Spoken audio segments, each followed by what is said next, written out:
তো প্রথমে আমাদের পিকচার অ্যাপে আসতে হবে, তারপর এখান থেকে প্লাস আইকনে ক্লিক করতে হবে, তারপর আমরা পছন্দের ছবিটা আমরা সিলেক্ট করে নিতে হবে।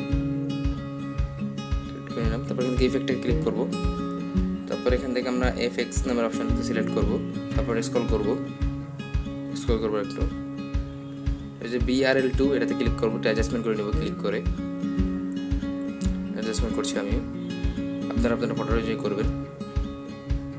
তারপর এখান থেকে আমরা টিক মার্কে টাচ করে দেবো,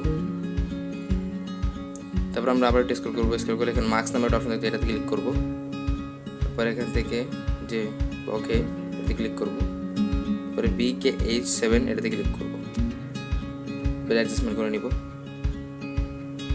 অ্যাডজাস্টমেন্ট করছি। তারপর আমরা টিক মার্কে টাচ করে দেবো, তারপর আমরা এখান থেকে টেক্সট অপশনে অ্যাড করব, টেক্সটে ক্লিক করব, এবার থেকে আমরা টেক্সটে লিখবো, তারপর ডানে ক্লিক করে আমরা টিক মার্কে টাচ করব। তারপর এটা চাইলে আপনারা কালার চেঞ্জ করতে পারেন, আমি ফন্ট চেঞ্জ করছি, তারপর কালার চেঞ্জ করতে পারেন, তারপর স্ট্রোক অ্যাড করতে পারেন। আমি ওগুলো করে টেক্সটে কাস্টমাইজ করছি, জায়গা মতো বসিয়ে নেব, অ্যাডজাস্টমেন্ট করবো, তারপরে টিক মার্কে টাচ করবো, ফাইনাল ডাউনলোড ক্লিক করে আমাদের ফটোটি গ্যালারিতে সেভ হয়ে যাবে।